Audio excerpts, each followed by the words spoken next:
Žao mi je što nije više tu gospodin Jović, jer je malo pre pričajući o stvarima ko je prvi ili ko nije prvi. Jugoslavija bi se raspala, mislim,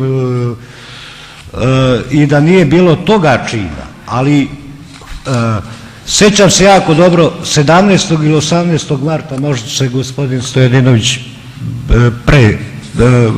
preciznije toga setiti, kad su gospodina Jovića povukli iz predsjedništva Jugoslavije. I kad je izašao Milošević na televiziju i rekao Jugoslavije više nema.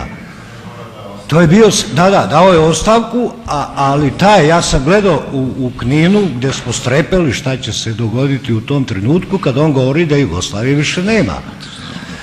Izvinjavam se. Sada šta se događa? Na terenu, Milošević, rekao sam u onom prethodnom izlaganju, Milošević nikad nije verovao u JNA. Znači nije to bila njegova snaga, on je imao neku svoju drugu priču. Imamo jedan intervju Radmila Bogdanovića gdje on priča kako je služba državne bezbednosti Srbije ulazila u Hrvatsku. Taj intervju je objavljen u Dugi u 1994. godini, mislim da bi ga trebalo pročitati, ja ga imam negdje arhiviranog. Imamo još raznih pojašnjenja na tu temu i događaju se sljedeće stvari. I od strane, znači niste to mogli naći u politici ovo, ali podzemnim ovim kanalima koji su inače bili DB kanali, ide satanizacija vojske. I tačno su mapirali oficire koje treba satanizovati. Ako su oni nekog oficira mapirali da je lopov, da je davali mu neke konotacije, ovo je bez obzira na nacionalnost, onda taj nije mogao dugo trajati. Ta infiltracija je išla. Postojala je na terenu borba službi.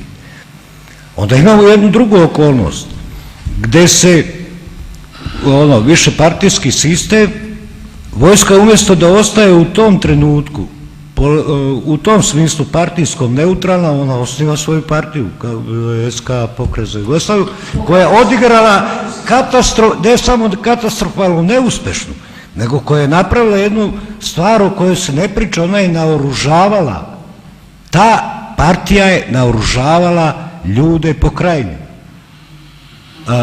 To je... Dobro, hoćete biti ljubazni. Dakle, ovo je, ja se izvinjavam, profesor, ja ću samo sekund još samo da kažem, da završim ovu priču, da možemo dalje to, dakle,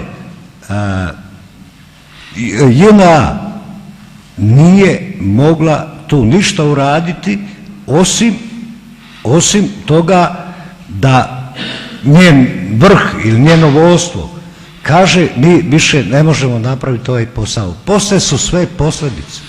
Dobro, hvala. Gospodin Stojadinović.